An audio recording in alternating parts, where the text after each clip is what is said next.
हाँ तो प्यारे साथियों, कैसे हैं आप सभी। उम्मीद करते हैं आप सभी बहुत बढ़िया होंगे और आप लोगों की बोर्ड की तैयारी बहुत अच्छे तरीके से चल रही होगी। तो जैसे कि दोस्तों आज की वीडियो में ना हम इतना इंपॉर्टेंट एक मॉडल पेपर लेकर आए जो खुद बनाया हूँ भाई। बहुत ही इंपॉर्टेंट मॉडल पेपर आपका, देखिए एकदम जैसे पेपर होता है, जैसे पेपर में पूछता है वैसे एकदम पूरा का पूरा वैसे बनाया गया पेपर को। ठीक है ना। क्या है, आपको ऊपर अनुक्रमांक लिखने को मिलता होगा, उसके बाद नाम पेपर पे लिखने को मिलता होगा। ठीक ना, समझ लीजिए समझ लीजिए पेपर ये 2025 का हिंदी का। ठीक है ना। आगे क्या है, study with Anoop, subscribe this channel. भैया ये हमारे द्वारा बनाया गया चैनल का नाम क्या है, स्टडी विथ अनूप। सब्सक्राइब जरूर करिएगा इसको। ठीक है ना। चलिए आगे क्या है, 901 कोड संख्या जो पेपर का कितना है, 901 2025 के लिए। क्या भैया, हिंदी के लिए बहुत ही इंपॉर्टेंट है, हिंदी के लिए। और इसका कोड संख्या क्या है पेपर का, 801 DB। ठीक है ना, 801 पेपर की कोड संख्या क्या है, 801 DB। ठीक है। चलिए अब इस पे क्या करते हैं, बात करेंगे भाई। और हाँ, रही मजे की बात ये है भाई कि आज हम लोग क्या एकदम पूरा कैसे, देखिए बोर्ड एग्जाम में OMR सीट कैसे भरते हैं उसके साथ OMR सीट पेपर के साथ आज हम लोग इस मॉडल पेपर को सॉल्व करने वाले। बहुत मजा आने वाला भाई वीडियो में। ठीक है ना, तो वीडियो को जरूर पूरा का पूरा देखिएगा। और OMR सीट भी ऐसा बनाया गया भाई, देखो 901 या 901 मिला है ना, कोड संख्या जो 801, कोड संख्या जो 801 पूरा सेम वही OMR सीट भी बनाया गया। ठीक है भाई। चलो ठीक है भाई, अब इस वीडियो में हम स्टार्ट करते हैं प्रश्नों को। चलो बिना देर के सबसे पहले देखो भाई क्या करता है यहाँ पर, वीडियो सुनो पहले। पेपर में क्या करता है, समय कितना रहता है हमको, समय रहता है 3 घंटे 15 मिनट का। पूर्णांक कितने का रहता है, 70 का भाई, यानी 70 का पूर्णांक रहता है। और समय जो होता है हमारा, समय जो होता है 3 घंटा 15 मिनट का होता है। ठीक है। इसमें क्या होता है, कुछ निर्देश होते हैं हमारे, कुछ निर्देश यानी कुछ हमको इसमें सुझाव मिलते हैं कैसे करना होता है पेपर। सबसे पहले पहला टिप्स क्या है भैया, पहला है कि प्रारंभ में 15 मिनट परीक्षार्थियों को प्रश्न पत्र पढ़ने के लिए निर्धारित है। यानी 3 घंटा 15 है ना, तो जो 15 मिनट बस होते हैं वो आपको केवल प्रश्न पत्र पढ़ने के लिए मिलते हैं और शेष समय 3 घंटा में आपको पेपर करना होता है। दूसरा क्या है, पत्र 2 खंडों अ तथा खंड ब में विभाजित है। पत्र 2 खंड में मिलेगा आपको, खंड अ और खंड ब। खंड अ में क्या होते हैं, बहुविकल्पी प्रश्न, और खंड ब में जो होते हैं पूरा दीर्घ प्रश्न होते हैं। ठीक है ना। तीसरा क्या है, प्रश्न पत्र के खंड अ में बहुविकल्पी प्रश्न। देखो प्रश्न पत्र के खंड अ में बहुविकल्पी प्रश्न है जिसमें सही विकल्प का चयन करके OMR सीट पर नीले अथवा काले बाल पॉइंट पेन से। देखो भाई यहाँ पर OMR सीट पेपर पर यहाँ ध्यान देना, बोला नीले अथवा काले, यहाँ पर बोला ना नीले अथवा काले। तो भाई आपको OMR सीट पेपर जो है नीला या काला पेन से भरना हो। बाल पेन, वो भी जेल ओल पेन नहीं, बाल पेन यानी सिंपल नीला और काला पेन से आप भर सकते हैं, एक पेन से। ठीक ना। बाल पॉइंट, या बोला ना बाल पॉइंट पेन से सही विकल्प गोले को पूर्ण रूप से काला करें, यानी गोले को जो है पूर्ण रूप से काला करना होता है। अभी आपको बताया जाएगा, OMR सीट लाया गया कैसे भरेंगे ये भी आपको आज बताया जाएगा आज की वीडियो में। ठीक है। आगे क्या है, चौथा क्या है, चौथा है खंड अ में बहुविकल्पीय प्रश्न हेतु प्रत्येक प्रश्न के लिए 1 अंक निर्धारित है। यानी प्रत्येक प्रश्न 20 बहुविकल्पी प्रश्न है, 20 पर 1-1 अंक हमको मिलेंगे। ठीक है ना। चलिए पांचवा निर्देश तंत्र देखते हैं। हमको 6 निर्देश तंत्र पूछता है। पांचवा क्या है हमारा निर्देश तंत्र, देखिए यहाँ पर पांचवा कह रहा है क्या, देखो भाई, प्रश्न पत्र के खंड अ के प्रश्न हेतु 1 घंटा, यानी प्रश्न पत्र के खंड अ में यानी जो बहुविकल्पी प्रश्न है उसको 1 घंटा तथा खंड ब के प्रश्नों को हल करने हेतु 2 घंटे का समय निर्धारित है। यानी आपको बहुविकल्पी प्रश्न 1 घंटे में करना होता है और 2 घंटे में आपको क्या खंड ब के प्रश्नों को हल करना होता है। ठीक है ना। चलिए छठवां क्या निर्देश हमको कहता है कि प्रत्येक प्रश्न के सम्मुख उनके निर्धारित अंक दिए जाएंगे। भाई जो प्रश्न है उसके निर्धारित पे कितने अंकों में है वो दिए जाएंगे। जैसे बहुविकल्पी प्रश्न क्या है, 1-1 नंबर के हैं तो उसके आधार पर दिए जाएंगे। ठीक है ना। तो चलो भाई अब हम लोग चलते हैं बहुविकल्पी प्रश्न की तरफ। क्या है, खंड अ में भाई, खंड अ में हम लोग प्रवेश करते हैं। खंड अ बहुविकल्पी प्रश्न है। इसमें देखो भाई हमको कितने नंबर मिलेगा, 20 बहुविकल्पी, यानी 1 × 20 यानी 20 नंबर का मिलेगा। 20 बहुविकल्पी प्रश्न रहेगा, 1-1 नंबर का रहेगा। ठीक है। चलो अब भैया पहला बहुविकल्पी प्रश्न, अब बहुविकल्पी प्रश्नों की तरफ हम लोग चलते हैं। देखो अब क्या है भाई, अब हम लोग देखो इधर बगल में रखेंगे OMR सीट पेपर, ध्यान देना, इधर OMR सीट पेपर पास में रखेंगे और पढ़ेंगे प्रश्न को। देखो इस पे ही भरना है हमको। सबसे पहले भैया देखो OMR सीट पेपर भरने का तरीका देखो। यहाँ पर क्या है OMR शीट पेपर भरने का तरीका। तो सबसे पहले आपको यहाँ पेपर देखना है। यहाँ जो पेपर आया आपका पेपर क्या है, यहाँ 901/2025 का कोड 801 DB है, ठीक है ना। यानी कोड संख्या क्या पेपर का 801 DB। भैया देखो विषय का कोड यहाँ पर दे दिया 901 हिंदी, यहाँ भी वही पेपर है 901 जो यहाँ पर दिया सेम वही हम ला दिए भाई देखो। और उसके बाद प्रश्न पत्र संख्या क्या है 801, प्रश्न पत्र संख्या देखो 801। यहाँ जो DB लिखा है भैया वो देखो कहाँ भरना होता है, जरा आप लोग ध्यान से देखिएगा। यहाँ देखो प्रश्न पत्र मार्क सीरीज यहाँ दिया रहता है मॉडल पे, सॉरी OMR पेपर पे यहाँ दिया होगा प्रश्न पत्र मार्क सीरीज। तो यहाँ भैया जो दिया रहता है उसको ही भरते हैं, यानी 2 अक्षर में दिया ना D और B। तो पहले में हम लोग भरेंगे पहला अक्षर, देखिए यहाँ लिखा है पहला अक्षर, तो पहला अक्षर क्या है D है, तो पहला अक्षर यहाँ पर भरेंगे D और दूसरा क्या है B। तो यहाँ पर क्या भरेंगे B भरेंगे भैया। किससे, काला या नीला पेन से, रेड पेन से आपको नहीं भरना है, ठीक है ना, काला या नीला पेन से। और भैया इसमें देखेंगे D कहाँ पर है, ऐसे कुछ अक्षर बनाए होंगे और D देखो भाई D यहाँ पर है, देखो D यहाँ पर है और इस D को ऐसे हम गोला कर देंगे भाई। इसको काला पेन से करते हैं हम, नहीं तो आप भी कंफ्यूज हो जाएंगे, कहीं गलती ना कर दें। ये D यहाँ पर है, D को ऐसे बीच से ले जाएंगे, ऐसे पूरा गोला कर देंगे, ठीक है ना।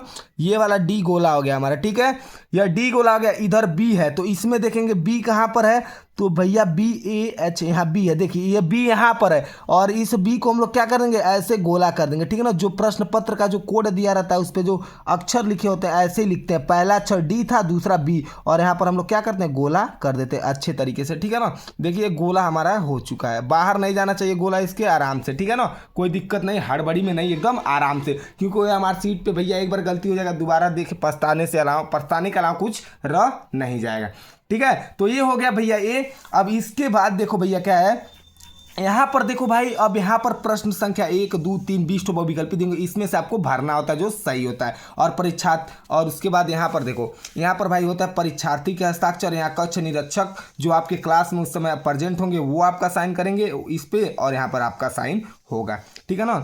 उसके बाद भैया क्या है, इधर देखो चित्र, यहाँ पर फिर नीचे भी आपको देखने को यहाँ मिलेगा, नीचे अगर आप यहाँ जो भर रहे थे वही यहाँ पर नीचे भी भरना होता है। फिर OMR क्रम संख्या, फिर प्रश्न पत्र मार्क, वही भैया देखो पहला अक्षर क्या था प्रश्न पत्र का मार्क का, यहाँ D था तो यहाँ D भरेंगे, दूसरा अक्षर क्या था B, तो यहाँ हम लोग क्या भरेंगे DB भर देंगे, ठीक है ना। ये हमारा हो जाएगा पूरे तरीके से।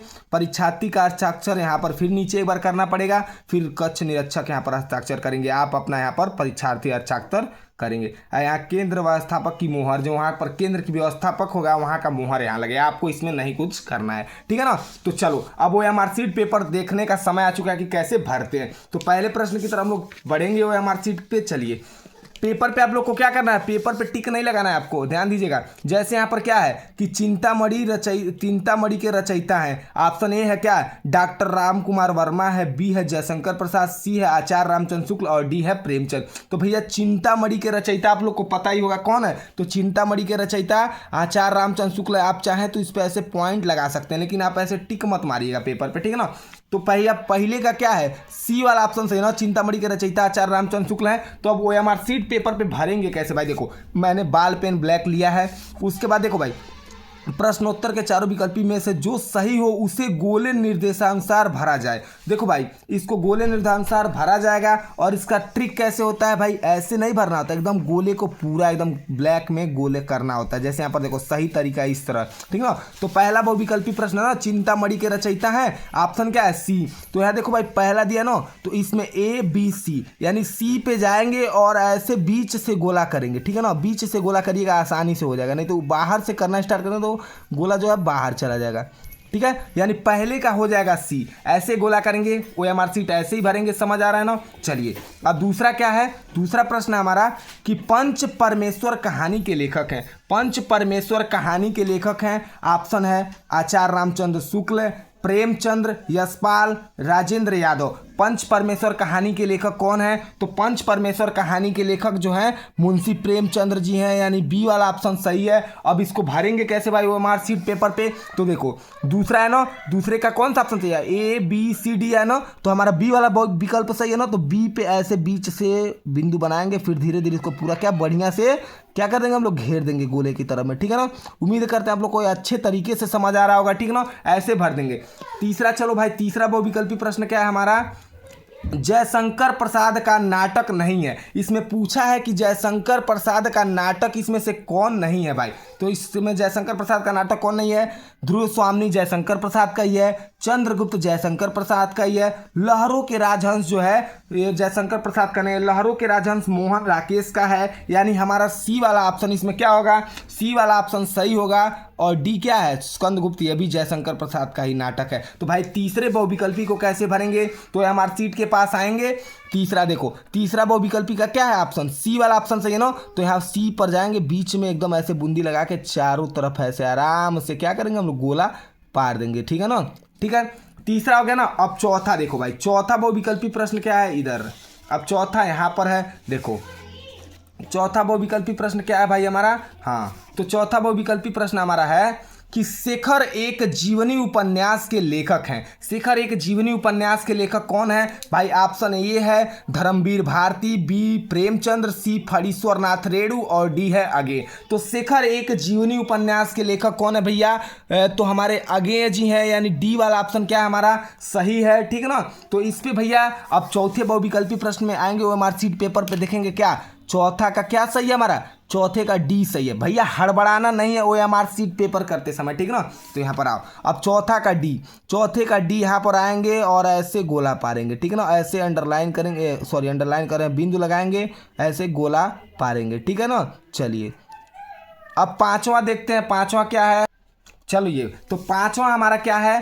पांचवा है अपनी खबर आत्मकथा है। अपनी खबर आत्मकथा किसकी? आगे थोड़ा भूल गया हूँ भैया, लिखना होता। अपनी खबर आत्मकथा है किसकी है भैया? पांडे बेचन शर्मा उग्र की है, या डॉक्टर राजेंद्र प्रसाद की है, हरिवंश राय बच्चन की, या श्याम सुंदर दास की? तो अपनी खबर आत्मकथा किसका है? तो अपनी खबर जो आत्मकथा है वह पांडे बेचन शर्मा उग्र की है। ठीक है ना? क्या है पूछ ले, विधा कौन सी है? तो भैया देखो, खबर, अपनी खबर आत्मकथा, विधा इसकी क्या है? आत्मकथा है। इसके लेखक कौन है? तो पांडे बेचन शर्मा उग्र जी हैं। यानी पांचवें बहुविकल्पी प्रश्न का ऑप्शन ए सही है। तो ओएमआर शीट पेपर पे कैसे भरेंगे? तो आएंगे यहाँ पर ओएमआर शीट पेपर पे पांचवा का ए, और ए पर ऐसे बिंदु लगाएंगे और आराम से इसको क्या गोले पे पारेंगे। ठीक है ना? आराम से, कोई दिक्कत नहीं है, एकदम आराम से पूरा गोला करेंगे, बाहर नहीं जाना चाहिए गोले का। ठीक ना? चलिए ये हो गया हमारा पांचवा। अब छठवां बहुविकल्पी प्रश्न की तरह चलेंगे हम लोग। अगला क्या है छठवें नंबर का कि भूषण किस युग के कवि हैं? भूषण किस युग के कवि हैं? ऑप्शन ये है आदिकाल, बी है रीतिकाल, सी भक्तिकाल, डी आधुनिक काल। तो भाई भूषण जो है हमारे, भूषण रीतिकाल के हैं, कवि हैं किस काल के हैं? रीतिकाल के, यानी बी वाला ऑप्शन हमारा सही है। तो हमारे सीट पेपर पे कैसे भरेंगे? छठवां है ना, छठवें वाले के पास जाएंगे। छठवां नंबर का बहुविकल्पी प्रश्न का बी वाला ऑप्शन सही है, तो छठवें के बी पर जाएंगे, यहाँ बी वाला ऑप्शन पे जाएंगे और ऐसे हुए हमारे सीट पे गोला पारेंगे। ठीक है ना? छठवें का बी पर। ठीक है, चलिए अब इसी प्रकार सातवें बहुविकल्पी प्रश्न की तरह चलेंगे। सातवां बहुविकल्पी प्रश्न क्या है? ललित ललाम रचना है। ललित ललाम किसकी रचना है? ऑप्शन है मतीराम की, बी है पद्माकर की, सी है देवकी की, डी है भूषण की। यानी ललित ललाम रचना किसकी है? तो ललित ललाम जो हमारा रचना है किसका है? मतीराम की है। यानी हमारा ए वाला ऑप्शन सही है यहाँ पर। तो यानी बहुविकल्पी प्रश्न सातवें पर जाएंगे हमारे सीट पेपर पे, यानी सातवां, और यहाँ पर ए वाला ऑप्शन सही है ना सातवें का। तो ए को ऐसे ही हम लोग क्या करेंगे? पेन, ब्लैक पेन से घेर देंगे। ठीक है, ये हमारा सातवां हो गया। ठीक है ना? बहुविकल्पी प्रश्न कैसे बना हुआ हमारी सीट पर, ये भी आज हम आपको बता देंगे। एकदम अच्छे तरीके से भरिएगा, थोड़ा सा भी कंफ्यूजन नहीं होना है आपको, एकदम आराम से बहुविकल्पी प्रश्न को भरना है। ठीक है ना?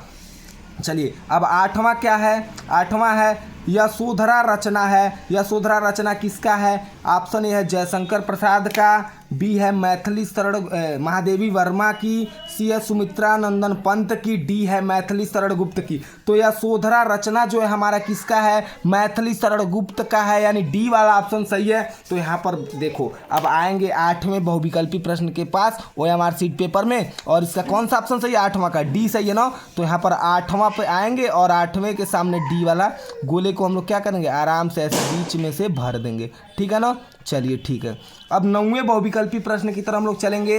नौवां बहुविकल्पी प्रश्न क्या है देखते हैं। नौवां बहुविकल्पी प्रश्न अब देखेंगे हम लोग। नौवां बहुविकल्पी प्रश्न हमारा क्या है? चलो भाई यहाँ पर देखो नौवां, हाँ अब आ गए नौवें बहुविकल्पी प्रश्न। नौवां क्या है हमारा बहुविकल्पी प्रश्न? आंगन के पार द्वार रचना है, यानी आंगन के पार द्वार जो रचना है वह किसका है? ऑप्शन ये है जयशंकर प्रसाद जी, जयशंकर प्रसाद की, बी अगेय की, सी रामधारी सिंह दिनकर की, डी है नरेंद्र शर्मा की। तो आंगन के पार द्वार रचना जो है हमारा अगेय की है, अगेय जी, यानी बी वाला ऑप्शन हमारा सही है। तो क्या करेंगे, यहाँ पर आएंगे OMR सीट पेपर पे 9वें बहुविकल्पी प्रश्न के सामने और क्या करेंगे, यहाँ देखिए 9वां बहुविकल्पी प्रश्न है, इसका ऑप्शन क्या सही है? बी सही है। तो MR सीट के सामने बी वाले पर आएंगे 9वें बहुविकल्पी प्रश्न के और यहाँ पर ऐसे इसको क्या करेंगे, घेरा बनाएंगे आराम से, एकदम कोई जल्दबाजी नहीं है, ठीक है ना। ये हमारा 9वां हो गया। इसी प्रकार अब 10वें बहुविकल्पी प्रश्न की तरफ हम लोग आगे बढ़ेंगे। 10वां बहुविकल्पी प्रश्न हमारा क्या है कि दीपशिखा काव्य संग्रह रचना है, दीपशिखा काव्य संग्रह रचना है किसका है? तो महादेवी वर्मा की, जयशंकर प्रसाद की, सुभद्रा कुमारी चौहान की, सूर्यकांत त्रिपाठी निराला की। तो इसमें किसका है दीपशिखा? तो भाई दीपशिखा महादेवी वर्मा की काव्य संग्रह है, यानी ये वाला ऑप्शन सही है। तो हम लोग क्या करेंगे, OMR सीट पे 10वें नंबर के बहुविकल्पी प्रश्न के सामने आएंगे, यहाँ 10वां प्रश्न के, और यहाँ पर क्या है 10वां का ए सही है ना। तो ए वाले को हम लोग ऐसे आराम से गोला पारेंगे भैया, कोई दिक्कत के साथ नहीं, एकदम निश्चिंत होकर 10वें का गोला पार देंगे, ठीक है। चलिए अब 11वां बहुविकल्पी प्रश्न क्या है, 11वें नंबर का बहुविकल्पी प्रश्न देखते हैं क्या है। करुण रस का स्थायी भाव है, करुण रस का स्थायी भाव क्या है? रौद्र है, उत्साह है, अद्भुत है या शोक है? तो करुण रस का स्थायी भाव हमारा क्या होता है? करुण रस का स्थायी भाव हमारा शोक होता है, यानी 11वें का डी नंबर सही है, यानी डी वाला ऑप्शन सही है। तो 11वें नंबर का बहुविकल्पी प्रश्न अब यहाँ से होगा, प्रश्न 11, इसका ऑप्शन क्या सही है? डी वाला। तो ऐसे डी के सामने हम लोग क्या करेंगे, गोला पारेंगे, ठीक है ना। चलो भाई अब डी का हो गया ना। अब 12वां बहुविकल्पी प्रश्न क्या है, चरण कमल बंदो हरिराई उपयुक्त पंक्ति में अलंकार है। चरण कमल बंदो हरिराई में कौन सा अलंकार है? तो भाई ये कौन सा अलंकार है? तो इसमें ऑप्शन ये है उपमा अलंकार, दूसरा उत्प्रेक्षा, तीसरा रूपक, चौथा यमक। तो भाई इसमें कौन सा अलंकार है? उपमा रूपक अलंकार है। कैसे रूपक अलंकार है? कि भैया यहाँ पर श्री कृष्ण के चरणों की तुलना की जाती है, किससे? कमल से की जाती है। जब तुलना की जाती है किसी तीसरे से, दूसरे से, तो क्या होता है वहाँ? रूपक अलंकार होता है, तीसरे से तुलना करने पर, ठीक है ना। चलिए यानी 12वां का सी वाला ऑप्शन सही है। अब हम लोग करेंगे क्या, यहाँ पर OMR सीट पे आएंगे, 12 नंबर के प्रश्न के सामने सी वाला ऑप्शन सही है ना। तो यहाँ 12 का सी पे आराम से मॉडल पे, यहाँ OMR सीट पेपर पे गोला करेंगे 12 का सी, ठीक है। अब चलो अब 13 नंबर का देखते हैं। 13वां क्या है बहुविकल्पी प्रश्न, हाँ यहाँ पर, यह सममात्रिक छंद है, इसमें 4 चरण होते हैं, प्रत्येक चरण में 24 मात्राएं होती हैं, 11 और 13 मात्राओं पर यति होती है। यह लक्षण किस छंद का है? यानी यह किस छंद का लक्षण है? ऑप्शन है ए रोला होगा, यहाँ पर रोला, मात्रा छूट गया है। ऑप्शन ए है रोला, बी है दोहा, सी है सोठा, डी है बरावे। यानी इसमें कौन सा ऑप्शन सही होगा? तो भैया ये जो हमारा ऐसे देखने को मिलता है वो हमारा रोला में मिलता है, यानी ये वाला ऑप्शन सही है 13वां का, यानी क्या हो जाएगा ए। अब बहुविकल्पी प्रश्न अब यहाँ पर OMR सीट पे भरेंगे, 13 का ए वाला ऑप्शन सही है, ऐसे यहाँ पर गोला पारेंगे, ठीक है ना। ये हमारा 13 का बहुविकल्पी प्रश्न हो गया, ठीक है। अच्छे तरीके से इसको गोला को पारना है, ठीक है। चलिए अब हम लोग 14वें बहुविकल्पी प्रश्न की तरफ चलते हैं, 14 नंबर के। 14 नंबर भैया, और एक चीज़ आप लोग देखे हैं यहाँ पर, देखो भाई यहाँ पर जो है 10 नंबर तक गद्यांश और पद्यांश पर बहुविकल्पी होता है और 10 गो आता है हमारा व्याकरण से। तो 11 नंबर से व्याकरण से स्टार्ट हुआ है बहुविकल्पी, ये भी आप लोग को जानते ही होंगे और अच्छे से पता भी होगा। चलिए अब 14वां बहुविकल्पी प्रश्न क्या है हमारा अगला, यहाँ पर अगला है पर्यावरण शब्द में प्रयुक्त उपसर्ग है। भाई यहाँ पर देखो प्रयुक्त उपसर्ग, उपसर्ग का मतलब होता है जो वाक्य शब्द के पीछे आगे जुड़े, शब्द के आगे जुड़े, उपसर्ग का मतलब, ठीक है ना। तो पर्यावरण में हमारा क्या है? तो परि है, ऑप्शन है ए पर्या, बी है वरण, सी है परि, डी है प्र। तो पर्यावरण जो हमारा होता है परि से मिलकर बना होता है परिधन आवरण, परिधन आवरण, ठीक है ना। यानी हमारा डी यहाँ पर सी वाला ऑप्शन सही है इसका, तो परि हो जाएगा। और यहाँ पर अब हम लोग क्या करेंगे, OMR सीट पे आएंगे और 14वां का कौन सा ऑप्शन सही है? सी। तो यहाँ 14 के सी नंबर पे जाएंगे और ऐसे बहुविकल्पी प्रश्न को भरेंगे, ऐसे आराम से भरेंगे, कोई दिक्कत के साथ नहीं। ठीक है, चलिए अब 15वां देखिए। 15 क्या है, महानता शब्द में किस प्रत्यय का प्रयोग हुआ है। यानी महानता शब्द में प्रत्यय, प्रत्यय क्या होता है भाई, प्रत्यय का मतलब होता है जो शब्द के पीछे, जो शब्द के पीछे जुड़ा हो उसे प्रत्यय कहते हैं। ठीक है ना, तो इसमें क्या है, महानता है ना, ऑप्शन ए है महा, दूसरा ता, तीसरा नता है, या ए सभी चौथा। तो भाई इसको पढ़ो, महानता, लास्ट में पढ़ने पर क्या आ रहा है, ता, यानी महानता, यानी कौन सा ऑप्शन सही होगा इसमें, बी वाला ऑप्शन सही होगा। अब हम लोग क्या करेंगे, बहुविकल्पी प्रश्न का बी 15 का है ना, तो हमारे सीट पे आएंगे, 15 का कौन सा सही है, बी वाला। ऐसे हम लोग बी वाले पे ऑप्शन पे गोला पारेंगे आराम से। ठीक है, चलो अब 16 नंबर पे चलेंगे। 16 नंबर क्या है, सुख दुख में समास है। सुख दुख में समास क्या है भैया, जहां बीच में योजक चिन्ह आ जाए भैया, सुख दुख में है माता पिता भाई बहन, अगर बीच में योजक चिन्ह, द्वंद्व समास। यानी भैया ऑप्शन है पहला द्विगु, दूसरा अव्ययी भाव, तीसरा कर्मधारय है, चौथा द्वंद्व है, तो भैया हमारा द्वंद्व समास हो जाएगा, यानी डी वाला ऑप्शन क्या होगा, सही हो जाएगा। ठीक है ना, यानी 16वां का डी वाला ऑप्शन सही है। तो वो हमारे सीट पे कैसे भरेंगे, 16 नंबर पे आएंगे और यहाँ डी वाले पर जाके आराम से टिक करेंगे। ठीक है ना, चलिए ऐसे आराम से भरेंगे इसको।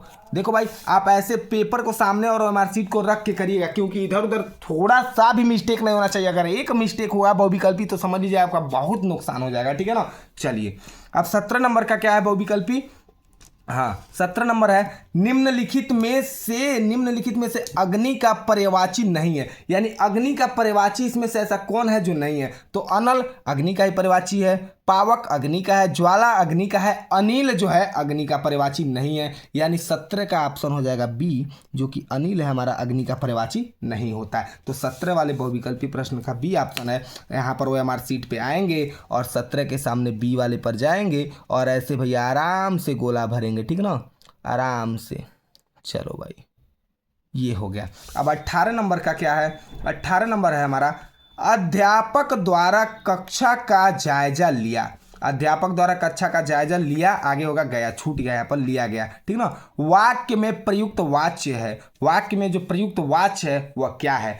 18 बहुविकल्पी प्रश्न का ऑप्शन ये है, यहाँ पर ये है ऑप्शन कृतवाच्य, बी है कर्मवाच्य, सी है भाववाच्य और डी है कारणवाच्य। तो भैया अध्यापक द्वारा कक्षा का क्या किया गया है, जायजा लिया गया ना। तो भैया अध्यापक ने क्या किया, अपना कर्तव्य निभाया, कर्म किया, तो उससे हमको क्या पता चल रहा है कि हमारा जो अध्यापक द्वारा कक्षा का जायजा लिया गया वो क्या है, कर्मवाच्य है इसमें। यानी बी वाला ऑप्शन सही है 18 नंबर के बहुविकल्पी प्रश्न का। तो यानी इसमें हम क्या करेंगे, 18 वो हमारे सीट पे आएंगे और 18 नंबर के साथ जाएंगे और इस पर हम लोग कौन सा ऑप्शन लगाएंगे, बी वाला ऑप्शन लगाएंगे। ऐसे आराम से गोला पारेंगे इसको। ठीक है ना, कोई दिक्कत नहीं है, एकदम शांत रूप से। अब चलो, अब 19 नंबर का बहुविकल्पी प्रश्न क्या है, यह, यहाँ पर ऐसे अंडरलाइन, यहाँ पर इतना अंडरलाइन होगा भाई। ठीक है ना, यह पे अंडरलाइन होगा। ठीक है ना, ऐसे है, यह मेरा पसंदीदा रेस्तरा है।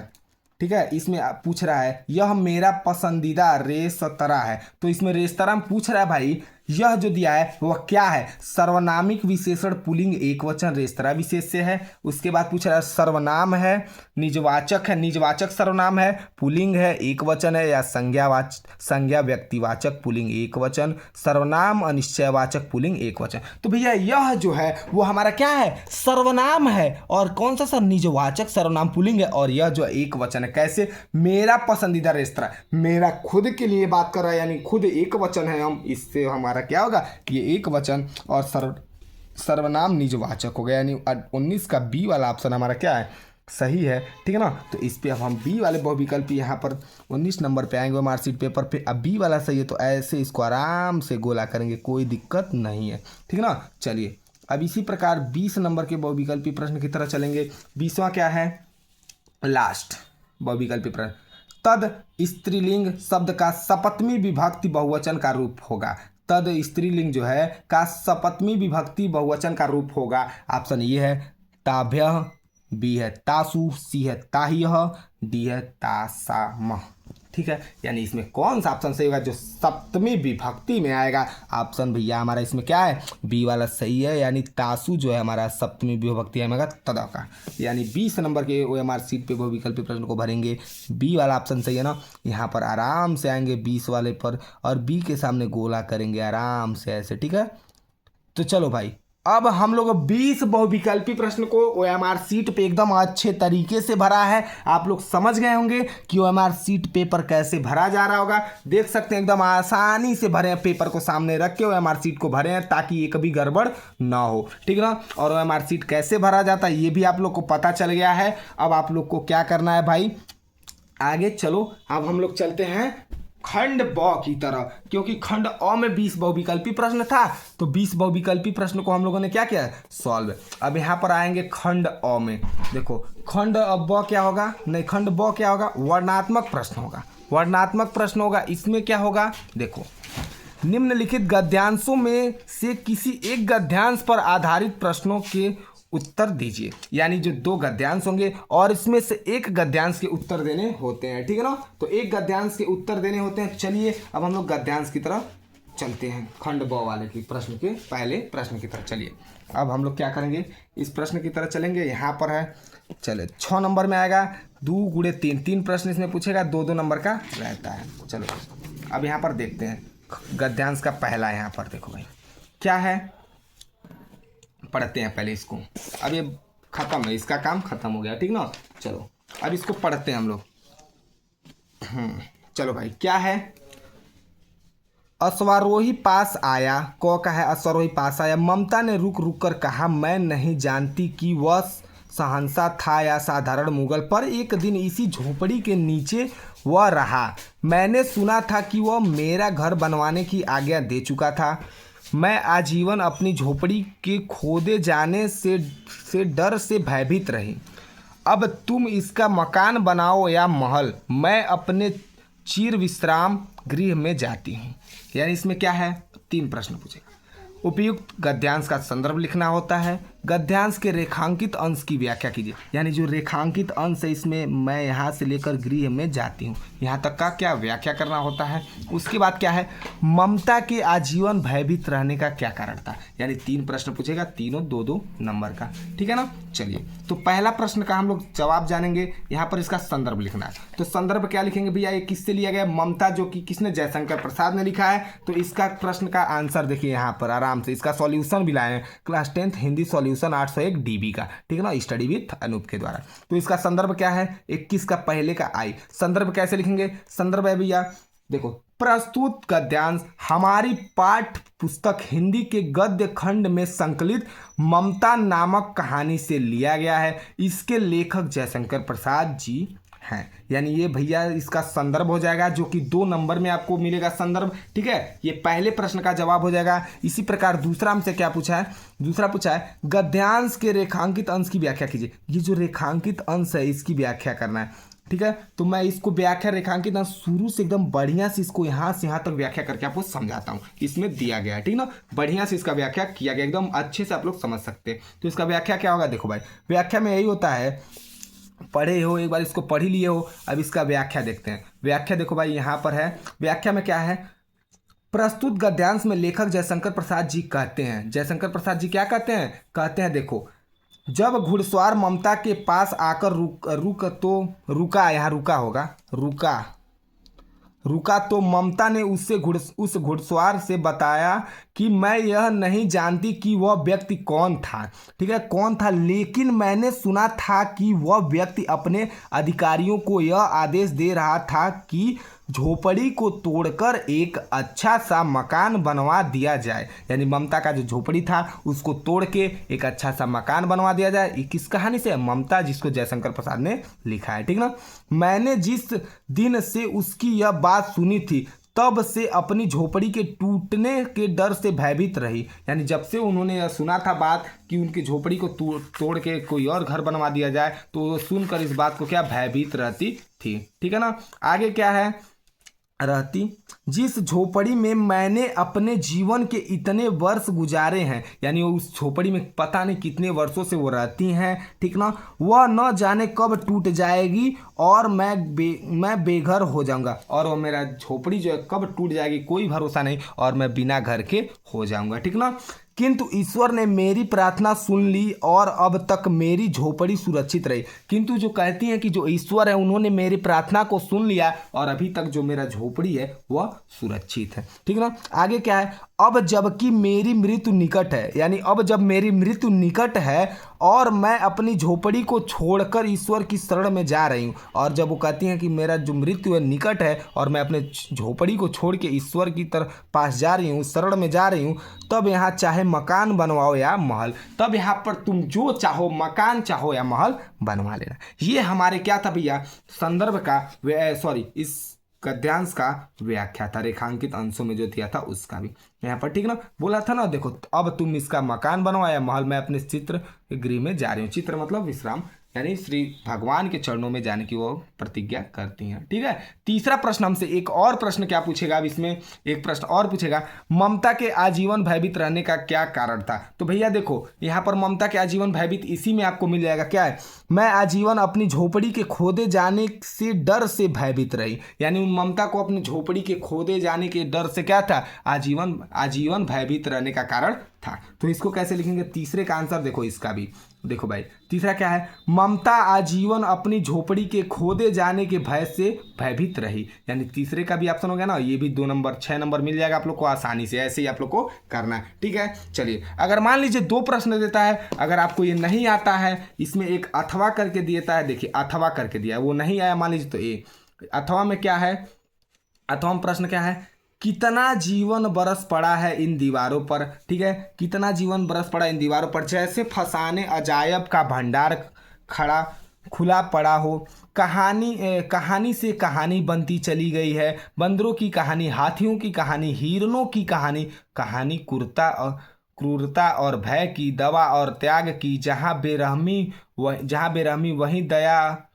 वहीं दया का भी समुद्र उमड़ पड़ा है, जहाँ पाप है वहीं क्षमा है, या क्षमता लिखा गया, वहीं क्षमा रहेगा, क्षमा है, ठीक है, वहीं क्षमा है, जहाँ पाप है वही क्षमा का स्रोत फूट पड़ा है। देखो राजा और कगले, बिलासी और बिच्छू, नर और नारी, मनुष्य और पशु, सभी कलाकारों के हाथों सिरसते चले गए हैं। हैवान की हैवानी को इंसान की इंसानियत से कैसे जीता जा सकता है, कोई अजंता में जाकर देखे, बुद्ध का जीवन 1000 धाराओं में होकर बहता है, जन्म से लेकर निवारण तक उनके जीवन की प्रधान घटनाएं कुछ ऐसे लिखी गई हैं कि आंख अटक जाती हैं, हटने का नाम नहीं लेती है। तो भाई ये हमारा किससे लिया गया है, तो हमारा अजंता गुफा पढ़े ही होंगे आप लोग, ठीक ना, अजंता गुफा नामक पाठ से लिया गया, अजंता से लिया गया, जिसके भाई लेखक कौन है, भगवत शरण उपाध्याय जी हैं, ठीक है, भगवत शरण उपाध्याय। इसमें क्या कहते हैं, तो भाई देखो 3 प्रश्न इसमें भी पूछेगा। पहला क्या है, उपरोक्त गद्यांश का संदर्भ लिखिए, दूसरा पूछे गद्यांश के रेखांकित अंश की व्याख्या कीजिए, तीसरा है कलाकारों के हाथों से क्या क्या सिरजते चलेंगे। तो इस भैया देखो भाई, इसमें अगर तुम चाहो तो बोला ना, पहला तो गद्यांश का संदर्भ लेना, दूसरा रेखांकित अंश की व्याख्या, तो आप जितना रेखांकित अंश है उतना ही व्याख्या कर देंगे, तब भी आपको नंबर मिलेगा, फुल नंबर मिलेगा, कोई आपको एग्जामिनर आपका नंबर नहीं काट सकता। जैसे यहाँ पर देखो, कितना जीवन बरस पड़ा है ना इन दीवारों पर, जैसे फसाने अजायब का भंडार भला कूड़ा, इतने का भी आप जीवन अगर आप लोग क्या करते व्याख्या कर देते तब भी आपको पूरा नंबर मिलेगा। लेकिन मैं आपको इसका विस्तार से व्याख्या बना देता हूँ पूरा, अगर आपको बीच में थोड़ा बहुत इसके बारे में आएगा, अगर मान लीजिए भूल भी जाते हैं तो इसको बना के लिख देंगे। चलिए अब इसका देखते हैं। सबसे पहले भैया पहला संदर्भ, तो इसका संदर्भ देखते हैं, अथवा का ख का पहला संदर्भ इसका क्या है भैया, प्रस्तुत गद्यांश हमारी पाठ्य पुस्तक हिंदी गद्य खंड गद्य में संकलित, यहाँ अजंता है भैया, एक ही में हो गया अजंता, ऐसे अजंता, ठीक है ना, संकलित अजंता नामक पाठ से लिया गया है, जिसके लेखक डॉक्टर भगवत शरण उपाध्याय जी हैं। और इसके लेखक कौन है, भगवत शरण उपाध्याय जी हैं। ये हमारे संदर्भ हो गए 2 नंबर में। अब आगे क्या पूछा है, अब रेखांकित अंश की व्याख्या, अब इसका व्याख्या करना है भाई ना, तो चलो अब व्याख्या देखते हैं। दूसरा प्रश्न क्या है, व्याख्या। अब यहाँ पर देखो भाई व्याख्या, इसका व्याख्या करना है, कितना जीवन बरस पड़ा है ना इन दीवारों पर, इसमें क्या होता है देखो भाई, व्याख्या क्या है दूसरे का, भागवत शरण उपाध्याय जी कहते हैं कि अजंता के चित्र को एक तरफ से जाइए तो इधर उधर बंदरों का चित्र दिखाई पड़ेगा। अगर आप अजंता की गुफा में जाते हैं तो एक तरफ से बंदरों का चित्र दिखाई पड़ेगा। इन चित्रों में स्वाभाविकता और गतिशीलता देखकर कोई भी आश्चर्यचकित हो सकता है। यानी वहाँ की जो चित्रें हैं वहाँ को देखकर कोई भी व्यक्ति जो हो सकता है क्या, आश्चर्यचकित हो सकता है। अगले चित्र में दिखाई पड़ता है कि कमलों से भरे तालाब में कमलों से भरे तालाब में विहार करता हुआ गजराज कमल डंडों को तोड़ तोड़कर हाथियों को दे रहा है। यानी गजराज जो हाथी वाला होता है वो क्या, गजराज का मतलब जो हाथी होता है तोड़ के हाथनियों को, गजराज जो हाथियाँ होते हैं तोड़ के हाथनियों को क्या करते हैं, तोड़ के हाथनियों को देते होते हैं कमल डंडों को, ठीक ना, हाथनियों को दे रहा। मैं प्यालों के सिलसिले चल रहे हैं, में प्यालों यानी उस गुफा में प्यालों के सिलसिले चल रहे हैं। अगले चित्र में बीमार रानी का दम घुट रहा है, और वहाँ पर एक चित्र है जिसमें बीमार रानी का दम घुट रहा है, वह मृत्यु के सन्निकट है और वह मृत्यु के निकट है। इस तरह हम अजंता के चित्रों में विविधता का दर्शन करते हैं, और इसी तरह हम अजंता के चित्रों में बहुत प्रकार के दर्शन करते हैं, विविधता का दर्शन करते हैं। कहीं खाने और खिलाने का कार्यक्रम दिखाई पड़ता है, और अजंता की गुफा में देखेंगे तो कहीं खाने और खिलाने की परंपरा भी चलती है, तो कहीं बसने और बसाने का, कहीं रहने और रहाने का भी वहाँ पर जुगाड़ होता है। कहीं महलों में नाचने और गाने का, कहीं कहने और सुनने का दृश्य दिखाई पड़ता है, और कहीं वहाँ पर महलों में नाच गाना भी होता है और कहने का भी सुनाई पड़ता है, ठीक ना, दृश्य दिखाई पड़ता है। तो अन्यत्र जंगल नगर सामाजिक दृश्य में उच्च नीच धनी गरीब सब प्रकार के आदमियों को अजंता की गुफा के दीवारों पर स्पष्ट देख सकते हैं। देखो, और अजंता की गुफा जो वहाँ पर हर एक प्रकार की चित्रों को बनाया गया है, ठीक ना, उसमें आप हर एक प्रकार के इंसानों को वहाँ पर देख सकते हैं।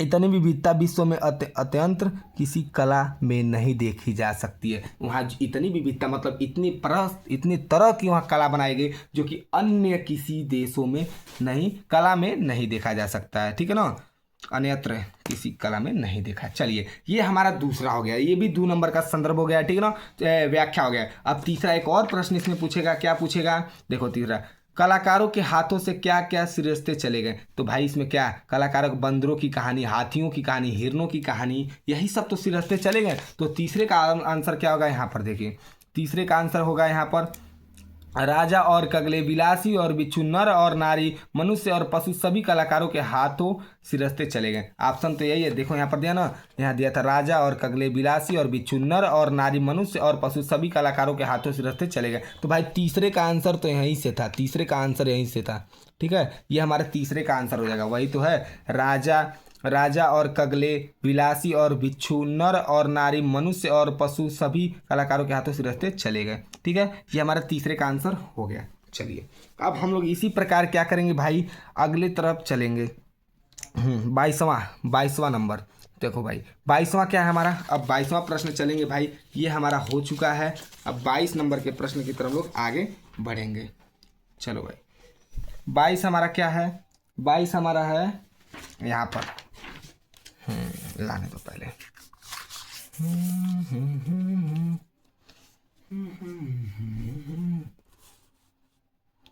भाई चलो 22 नंबर का हमारा क्या है, निम्नलिखित में से किसी एक पद्यांश पर आधारित प्रश्नों के उत्तर दीजिए। देखो भाई, एक जो होता है गद्यांश से आता है और एक पद्यांश से, मतलब दोनों में दो आते हैं और उसमें से एक एक करना होता है। तो ये भी 6 नंबर का होता है, इसमें भी 3 प्रश्न पूछेगा आपसे, तीनों के जवाब आपको देने होते हैं। चलो भाई, पहला क्या है पूछा है, पुरते निकसी रघुवीर वधु धरी धीर दय मग में डगद्वय, झलकी भरी भाल कनी जल की पूट सुखी गए मधुराधर वय, फिर बुझती है चलनो अब कित की परड़कुटी करियो कित है, तिय की लखी, दिखाई दे रहा ना आपको, तिय की लखी आतुरता पिय की अखिया अति चारु चली जल चवय।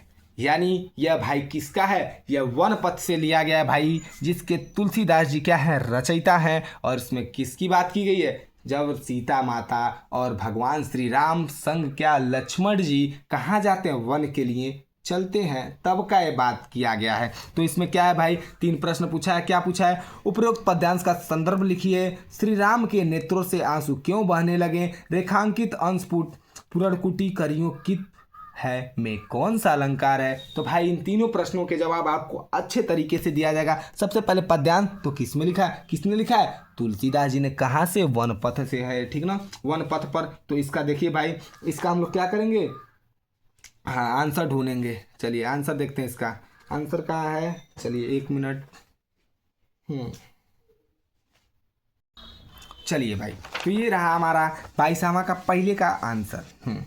पहले का संदर्भ, 22 का पहला क्या है भाई, संदर्भ। संदर्भ क्या है भाई, वही प्रस्तुत पद्यांश हमारी पाठ्य पुस्तक हिंदी के काव्य खंड में संकलित कवितावली ग्रंथ के वन पथ पर, यानी वन पथ पर क्या है, इससे लिया गया, वन पथ पर नामक शीर्ष से लिया गया है। इसके रचयिता भाई कौन है, इसके रचयिता तुलसीदास जी हैं, ये ध्यान देना है, इसके रचयिता तुलसीदास जी हैं। ये हमारा क्या हो जाएगा, संदर्भ हो जाएगा, जो कि 2 नंबर में मिलेगा। अगला प्रश्न हमारा क्या पूछा है भाई, दूसरा, श्री राम के नेत्रों से आंसू क्यों बहने लगे। तो देखो भाई, श्री राम के नेत्रों से आंसू क्यों बहने लगे, तो उत्तर क्या है, सीता जी की थकावट से उत्पन्न व्याकुलता। जब माता सीता थक जाती हैं तो उनके अंदर की व्याकुलता को देखकर भगवान श्री रामचंद्र जी के आंखों से क्या, आंसू आ जाते हैं। ठीक है, ये हमारे प्रश्न का जवाब हो जाएगा।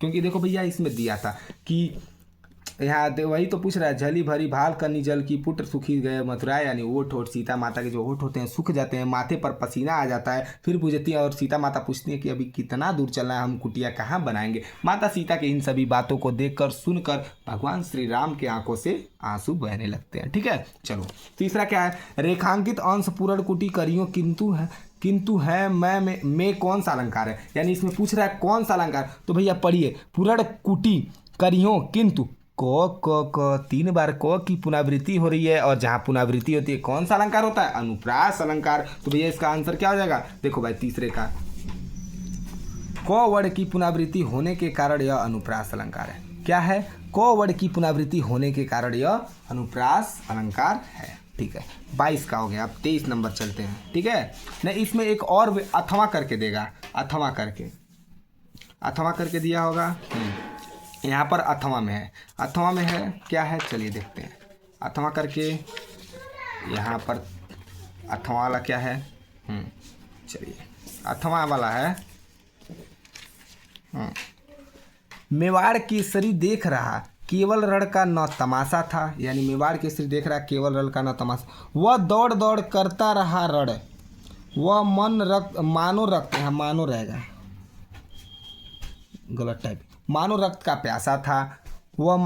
प्यासा था, चढ़कर चेतक पर घूम घूम करता सेना रखवाली था, ले महामृत्यु को साथ साथ मानो प्रत्यक्ष कपाली था। यानी यह किससे, हल्दी घाटी से लिया गया, किसी से रचयिता, यानी रचयिता कौन है, श्याम नारायण पांडे जी हैं। इसमें 3 प्रश्न इसमें भी पूछेगा, क्या, उपयुक्त पद्यांश का संदर्भ लिखिए, उसके बाद मेवाड़ केसरी किसे कहा गया है तथा वह मानसिंह पर रक्त का प्यासा बनकर क्यों टूट पड़ा, दूसरा पूछेगा। तीसरा, रेखांकित अंश में प्रयुक्त अलंकार का गणना, यानी यहाँ पर जो रेखांकित अंश है इसकी अलंकार की गणना करना है। ठीक है ना, चलिए ठीक है, इस प्रश्न को हम लोग जानते हैं। पहला हम लोग क्या लिखेंगे, संदर्भ। तो इसका संदर्भ क्या हो जाएगा, संदर्भ यहाँ से देखेंगे, संदर्भ क्या होगा, चलिए ख का पहला संदर्भ है। संदर्भ क्या है, प्रस्तुत पद्यांश हमारी पाठ्य पुस्तक हिंदी काव्य खंड में संकलित कवितावली हल्दी घाटी से अवतरित है। इसके रचयिता, देखो भाई यहाँ पर हल्दी घाटी वाला इंपॉर्टेंट है, ठीक है, हल्दी घाटी से रचयिता अवतरित है। इसके रचयिता श्री श्याम नारायण पांडे जी हैं। इसके रचयिता कौन है, श्री श्याम नारायण पांडे जी हैं।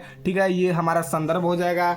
उसके बाद पूछा है मेवाड़ केसरी किसे कहा गया, तो भैया इसका आंसर यहाँ पर है, मेवाड़ केसरी अर्थात महाराणा प्रताप केवल हल्दी घाटी के भीषण युद्ध का तमाशा नहीं दे। मेवाड़ केसरी महाराणा प्रताप को ही कहा गया, ठीक ना, ये तो समझ सकते हैं। उसके बाद क्या है, इसका देखिए, मेवाड़ केसरी अर्थात महाराणा प्रताप केवल हल्दी घाटी के भीषण युद्ध का तमाशा नहीं देख रहे थे। जो महाराणा प्रताप थे केवल वह तमाशा नहीं देख रहे थे, अपितु मतलब बल्कि वे दौड़ दौड़ कर युद्ध भी कर रहे थे। जो महाराणा प्रताप जी थे वह दौड़ दौड़ के युद्ध भी कर रहे थे हल्दी घाटी के युद्ध में, ठीक है ना।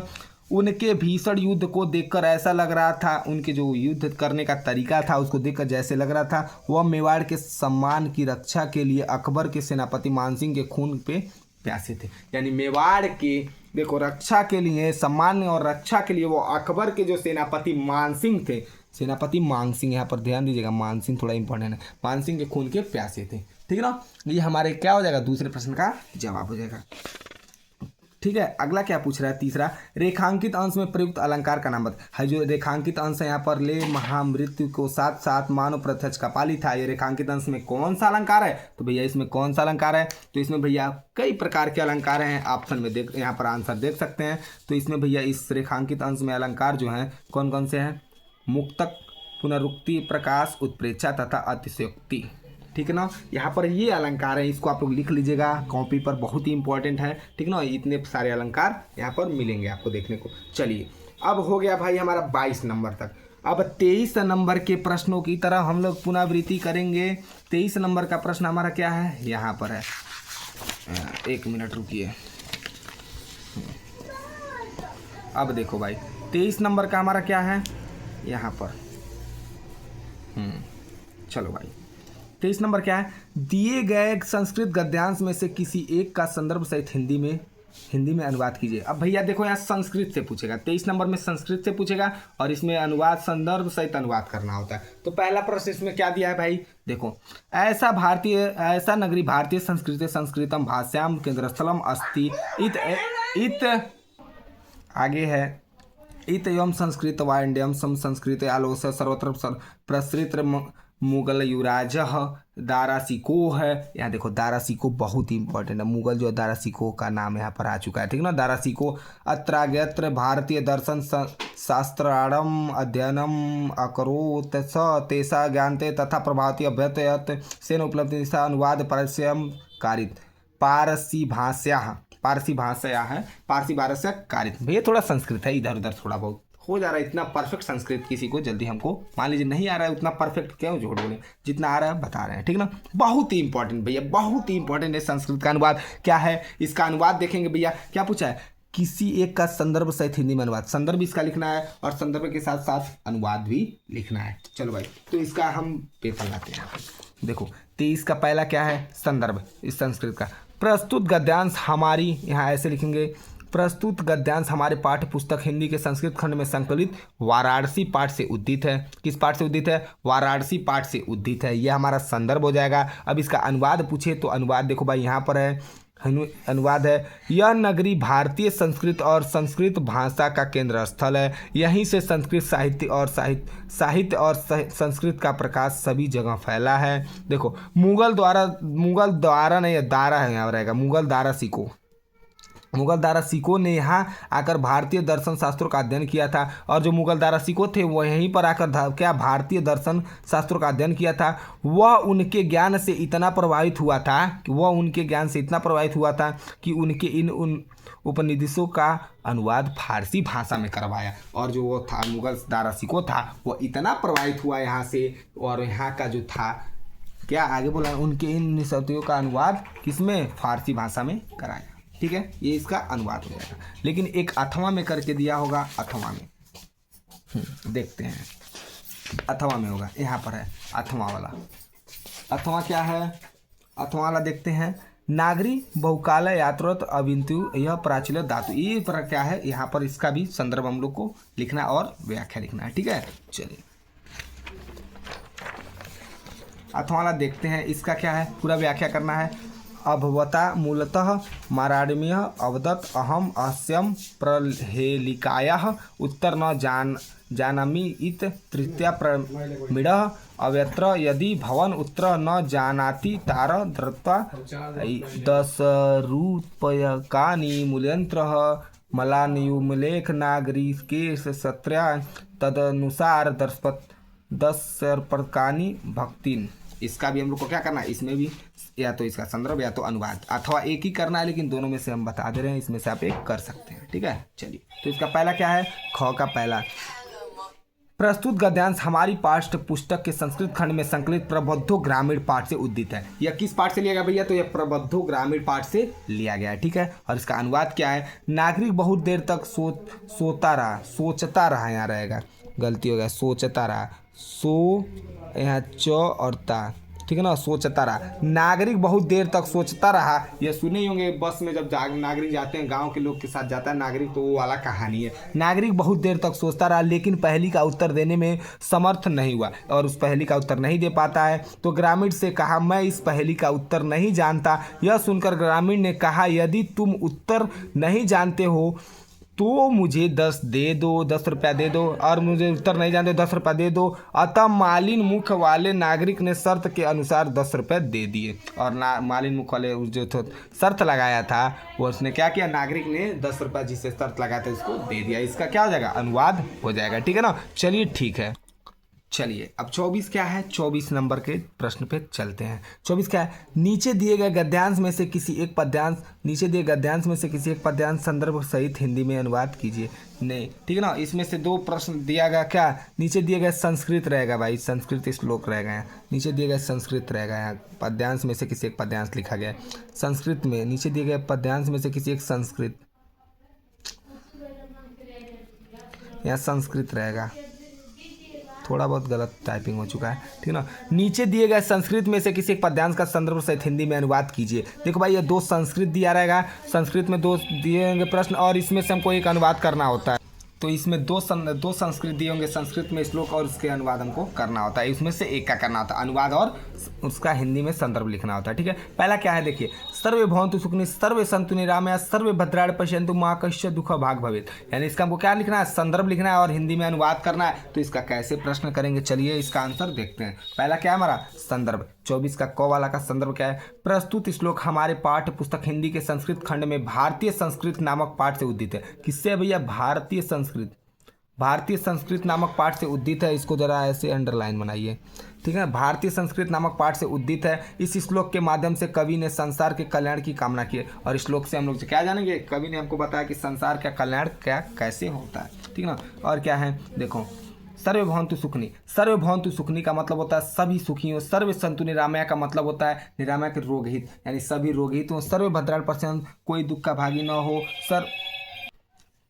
सर्वे भद्राणि, यहाँ सर्वे भद्राणि पश्यन्तु का मतलब होता है भाई सभी कल्याण को देखे, ठीक ना। सर्वे भद्राणि पश्यन्तु सभी कल्याण को देखे। माँ कश्चित् दुःखं भाग् भवेत्, माँ कश्चित् दुःखं भाग् भवेत् का मतलब होता है कोई दुख का भागी न हो। तो इसका संदर्भ देखो भाई, अनुवाद कैसे करेंगे, यहाँ पर देखो क्या होता है हिंदी अनुवाद, संसार में सभी सुखी हो, सभी निरोग हो, सभी कल्याण को देखें, कोई दुख का भागी न हो। इसका क्या हो जाएगा, हिंदी में अनुवाद हो जाएगा, ठीक ना। चलिए एक अथवा करके दिया, एक ही करना होता है लेकिन आप कोई कर सकते हैं, अथवा वाला भी आपको बता देते हैं।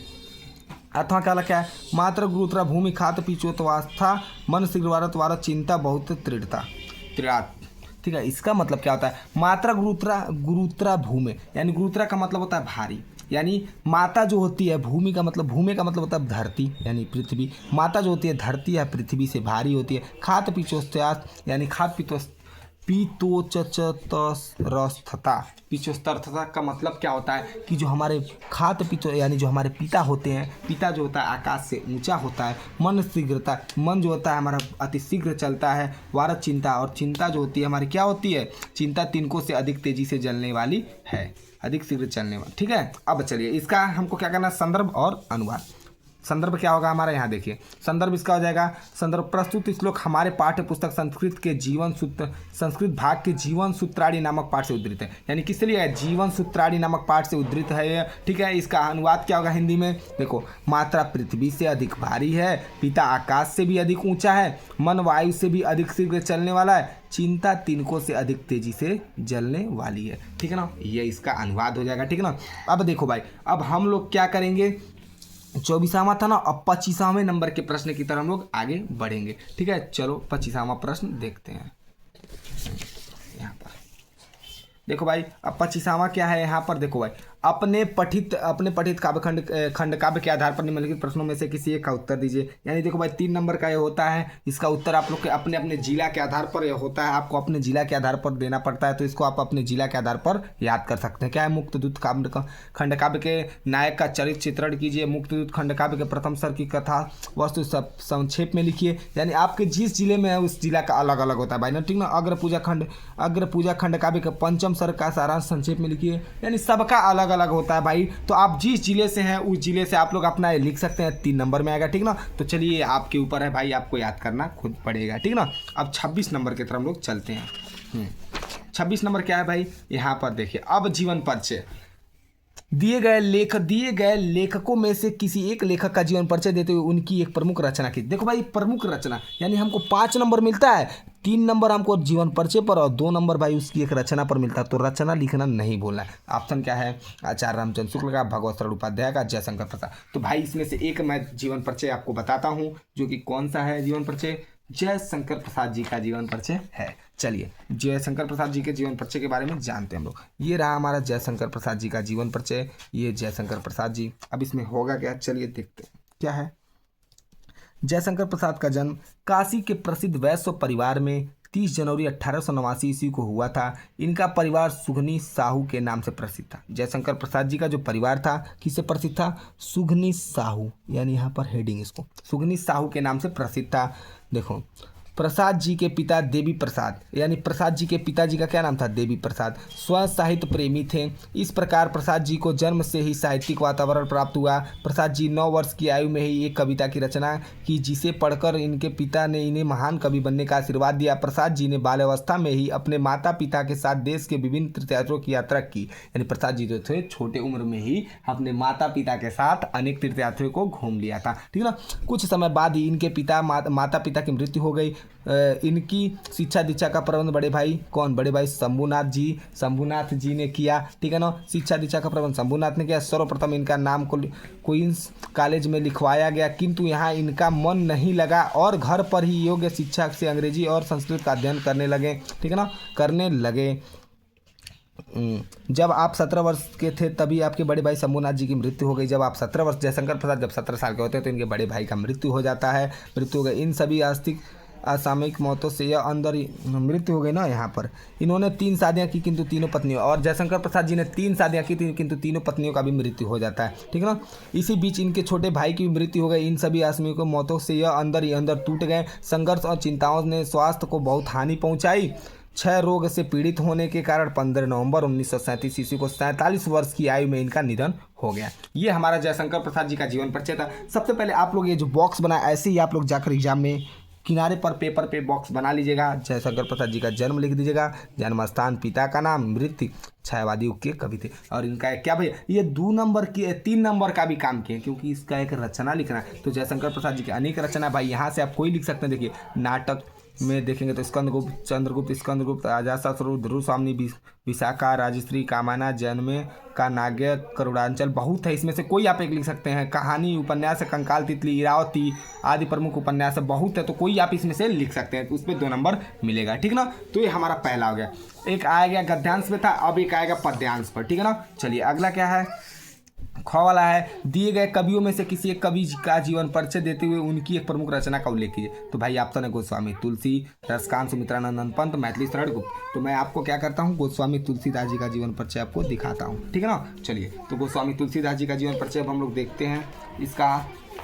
हाँ, तो ये रहा गोस्वामी तुलसीदास जी का जीवन परिचय। ये हमारे हैं तुलसीदास जी और इनका जीवन परिचय आज हम लोग अच्छे तरीके से जानेंगे। चलिए क्या है, गोस्वामी तुलसी। पहले यहाँ पर बॉक्स बना लो भाई, बहुत ही इंपॉर्टेंट है। इतना ही अगर आप बना देते हैं नंबर आपको एग्जामर समझ है। सबसे पहले जन्म 1532 ईस्वी में, जन्म स्थान राजापुर नामक गांव में हुआ था। बचपन का नाम राम बोल था। माता पिता हुलसी और आत्माराम थे। माता का नाम हुलसी और पिता का नाम आत्माराम दुबे था। मृत्यु क्या 1680 संवत अब विक्रम 1623 ईस्वी में हुआ। गुरु शिक्षक, गुरु इनके कौन थे, नरहरि दास जी थे। लेखक विधा काव्य था। शिक्षा संत बाबा नरहरि ने, वही इनके गुरु जी ने दिया। भाषा अवधि तथा ब्रज थी। शैली छप्य, दुआ, चौपाई, गीत, कविता और कवित सवैया था।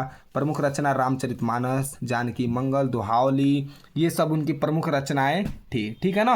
तो चलिए अब इनके प्रमुख रचनाएं भी हो चुकी, यही रचनाएं कोई लिख देगा, जैसे रामचरितमानस हो गया, दोहावली, गीतावली, कोई एक रचना लिखेंगे 2 नंबर आपको मिल जाएगा। अब इनके जीवन परिचय के थोड़ा बारे में हम लोग जानते हैं। देखिए गोस्वामी तुलसीदास के जन्म के संबंध में विद्वानों में बहुत मतभेद। जब गोस्वामी तुलसीदास जी का जन्म हुआ था तो विद्वानों में बहुत मतभेद था। क्या मतभेद था, गोस्वामी चरित, तुलसी प्रकाश, गौरव, गौतम चंद्रिका, घट, रामायण आदि ग्रंथों को आधार मानकर इन्हीं जन्मतिथि एवं जन्म स्थान को सिद्ध करने का प्रयास किया गया। गोस्वामी जी के जन्म को सिद्ध किया गया प्रयास में जो माना गया है कि वहाँ जन्म हुआ है।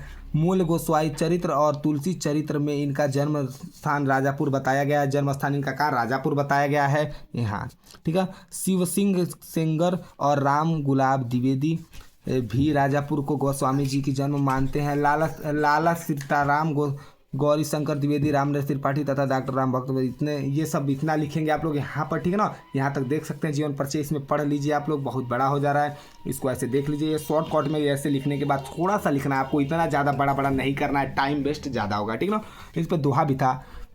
1554 बीसे कालंदी के तीर श्रावण शुक्ल शपथ में तुलसी धैर्य शरीर, ये एक दोहा प्रचलित है। तो ये दोहा भी आप लोग को याद करना है, उसमें बीच में लिख देना आपको दोहा, ठीक ना। तो चलिए, ये हमारा तुलसीदास जी का जीवन परिचय हो गया। अब इस पे एक रचना, तो रचना यहाँ पर रामचरितमानस, कोई भी लिख सकते हैं, दोहावली, गीतावली, पदावली, मंगल, कोई भी एक लिख देंगे, 5 नंबर आपको मिल जाएगा, ठीक है ना। चलिए अब हम लोग अगले प्रश्न पे तरफ चलेंगे। अगला प्रश्न क्या है, 27 नंबर। 27 नंबर का प्रश्न क्या है, यहाँ पर अपने पाठ्य पुस्तक में से तटस्थ कोई एक श्लोक लिखिए जो इस प्रश्न पत्र में न आया हो। एक श्लोक लिखना होता है हमको जो इस प्रश्न पत्र में न आया हो। तो श्लोक क्या है, देखो भाई, इस प्रश्न पत्र में कौन कौन श्लोक आया था, तो 2 श्लोक आया था ना इस प्रश्न पत्र में। कौन कौन सा श्लोक था, 1 मिनट भाई, प्रश्न पत्र में 2 श्लोक आया था। सर्वभौंतु सुखनी वाला था ना, और हाँ, सर्वभौंतु सुखनी वाला आया था, और एक माता गुरुत्रा। तो उस दोनों श्लोक को नहीं लिखना जो इस पेपर में आया था, उन दोनों प्रश्नों को छोड़ के लिखना है। देखो यहाँ पर 2 श्लोक आया था ना, सर्वभौंतु सुखनी और संतु वाला, एक माता गुरुत्रा, ये 2 श्लोक आया था। इन दोनों श्लोक को छोड़ के आपको एक अन्य श्लोक लिखना होता है। तो अन्य श्लोक उसको क्या है भैया, एक श्लोक बंधन मरण वाला लाया हूँ, इसको आप लोग आसानी से याद कर सकते हैं, सबसे सरल है। क्या है, देखिए ये श्लोक कौन वाला है, देखो 27 का यहाँ पर हो जाएगा श्लोक, वंदन मरण वापी जय वापी प्राज्य उभयत समो वीर वीर भाव ही वीरता। ये हमारा श्लोक हो जाएगा, ये आसान श्लोक है, बंधन मरण वापी जय वापी प्राज्य उभयत समो वीर भाव ही वीरता। इसको आप लोग याद कर लेंगे, ठीक है। ये हमारे 27 नंबर का आंसर हो जाएगा। चलिए अब 28वां क्या है, 28वां प्रश्न देखते हैं। हाँ, 28 निम्नलिखित में से किसी 2 प्रश्नों के उत्तर संस्कृत में दीजिए। यानी 2 प्रश्न संस्कृत में, 4 प्रश्न दिए रहेंगे, उसमें से 2 आपको संस्कृत में उत्तर देना होता है, ठीक है। तो चलिए देखते हैं इसका आंसर। पहले प्रश्न देखते हैं क्या है प्रश्न। यहाँ पर मिलेगा आपको प्रश्न, ये रहा हमारा प्रश्न।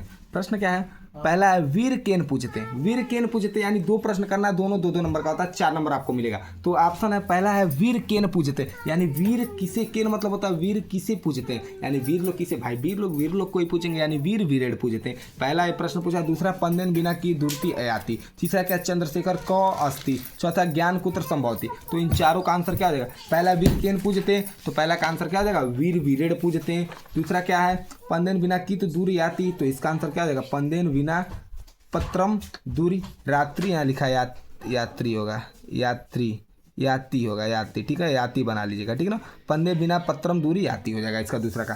तीसरा क्या, चंद्रशेखर आजाद को अस्ति, तो चंद्रशेखर आजाद प्रसिद्ध क्रांतिकारी देशभक्त आसित, ठीक ना, चंद्रशेखर आजाद क्रांतिकारी देशभक्त आसित। अगला क्या है, ज्ञान कुत्र संभवती। ज्ञान अगला है यहाँ पर चौथा, ज्ञान कुत्र संभवती। इसका मतलब ज्ञान कहाँ संभव, तो भाई ज्ञान सभी जगह पर संभव है, यानी अर्थात क्या है, ज्ञान सर्वत्र संभवती, यानी ज्ञान सभी स्थान पर संभव है, ठीक है ना। चलिए अब 29 नंबर क्या है, 29 नंबर को हम लोग देखते हैं।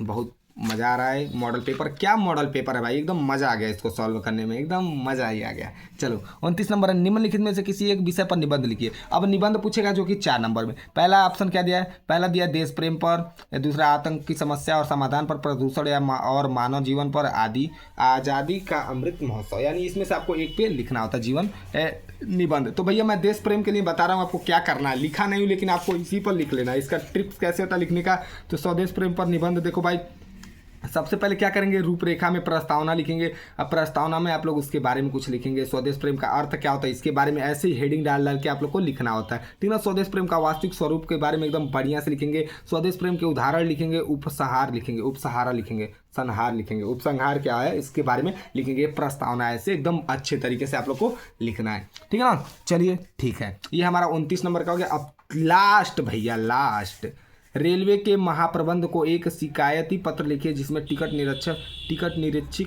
निरीक्षक द्वारा किए गए अद्भुत अभ्रद व्यवहार को उल्लेख हो। देखो भाई, इसमें टिकट, रेलवे को एक हमको क्या लिखना है, प्रश्न पत्र लिखना है, किसे, महाप्रबंधक को, रेलवे के महाप्रबंधक को, जिसमें क्या टिकट लिखना है किसके बारे में, जिसके द्वारा क्या वहाँ पर जो चलाते हैं गाड़ियों को उसके बारे में गलत तरीके से चलाने का। ठीक है, तो इसका देखो भाई यहाँ पर मिलेगा आपको प्रिया लिखा गया, यहाँ पर प्रिया नहीं होगा प्रिय होगा, प्रिय होगा, ये प्रिया लिखा गया, इसको काटना पड़ेगा। ठीक है, ये है प्रिय मुख्य प्रबंधक, हमारे प्रिय मुख्य प्रबंधक जी। दिनांक क्या है, ऐसे लिखेंगे, दिनांक लिखेंगे, फिर सेवा में दिनांक जो होगा यहाँ पर आप लिख लेंगे, फिर सेवा में मुख्य प्रबंधक राज्य परिवहन निगम, विषय किसके बारे में लिखना है, विषय में लिखेंगे बस चालक के अप्रशंसनीय व्यवहार के संबंध में। ठीक है, उसके बाद नीचे महोदय या महोदया, महोदय या महोदया लिखेंगे। उसके बाद क्या यहाँ पर आप देखिए, अब यहाँ ऐसे कुछ लिखेंगे। चलिए यहाँ पर क्या लिखा गया है, मैं महाराजगंज जिले का बरवा खुर्द का निवासी हूँ। भाई मैं महाराजगंज जिले का बरवा खुर्द का हूँ तो इसके बारे में लिखा हूँ, आप जहाँ के होंगे वहाँ के लिखेंगे। ठीक है ना। अब आगे क्या होगा भाई, देखो आगे क्या होगा, आगे देखो, मैं महाराजगंज जिले का बरवा खुर्द का निवासी हूँ। मैं आपको सूचित करना चाहता हूँ कि हाल ही में मैंने 15 तारीख को बस संख्या, यानी बस संख्या जो होती है सरकारी बस जो होती है उसमें बस संख्या में, ठीक है ना, उसको देखिए बस संख्या में यात्रा की थी। हाँ, तो इस यात्रा के दौरान बस चालक ने यात्री के साथ अत्यंत असंभव व्यवहार किया। उन्होंने यात्री को विस्तार से नहीं समझाया और समय पर बस नहीं चलाई। तो भाई ये सब है इनके कारण। ठीक है ना। अब इसके बाद हम लोग नीचे क्या लिख देंगे, मैं आपसे निवेदन करता हूं कि इस मामले की जांच की जाए और उचित कार्रवाई की जाए। इतना लिखने के बाद आपको क्या करना है, यहाँ पर आएंगे तो साइड में यहाँ पर देखो भाई, अब साइड में लिखेंगे आपका नाम क्या है, साइड में जरा यहाँ टाइपिंग हो गया, यहाँ लिखेंगे आप लोग। ठीक है ना, साइड में आपका नाम क्या है, आपका संपर्क नंबर है, आप किससे संपर्क हो सकता है लिखेंगे। ठीक है ना। तो ये हमारा पूरा भैया पूरा टोटल मॉडल पेपर सॉल्व हो गया। एक अथवा में दिया था, अथवा में राज्य परिवहन निगम के लिए, तो आप निगम के प्रमुख प्रबंध को बस चालक के आपसी वही अप्रशासनीय व्यवहार का उल्लेख करते हुए शिकायत पत्र लिखिए। निगम को लिखना है तो निगम पत्र को वाले को लिखना है, क्या है निगम राज्य परिवहन के निगम को लिखना है। तो ऐसे ही आप लोग लिख सकते हैं, इसको भी समझ सकते हैं कैसे, आपको एक बता दिया हूँ।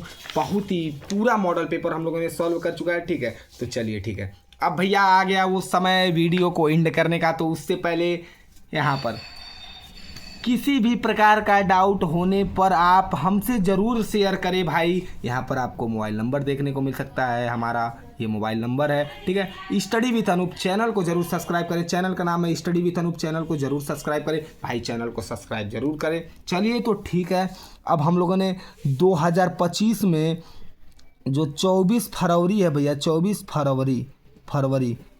फरवरी का मॉडल पेपर, 24 फरवरी का मॉडल पेपर जो है, हम लोग मॉडल पेपर हम लोगों ने आज ही सॉल्व कर लिया भाई। मॉडल पेपर सॉल्व कर लिया, यानी 70 नंबर में आता है। तो 70 में आपको कितने का उम्मीद है, कमेंट में बताइएगा, इससे कितना नंबर आप ला सकते हैं 70 में से। ठीक है ना। तो चलिए, इतना मेहनत पे भाई आप लोग को क्या फ़र्ज बनता है, आप लोग का वीडियो को लाइक, भाई फ़र्ज तो बनता है आपका ना, वीडियो को लाइक करें, कमेंट करें और भाई शेयर, प्लस में सब्सक्राइबर भाई, SUBSCRIB, इतना तो फर्ज बनता है भाई, क्योंकि इतना मेहनत किया जा रहा है इस वीडियो पे। तो इतना तो आप लोग कर सकते हैं, शेयर लाइक सब्सक्राइब सब कर दीजिए, बेल आइकन सब दबा दीजिए भाई। बहुत मज़ा आने वाला है इस चैनल पे। आपको हर एक पेपर का यहाँ पर आंसर मिलने, हर एक पेपर का मॉडल पेपर मिलेगा, हर एक पेपर में कोई टेंशन लेने की आवश्यकता आपको नहीं है। ठीक है ना। तो चलिए तब तक के लिए इस वीडियो में जय हिंद जय भारत, फिर से मिलते हैं अगले एक वीडियो में।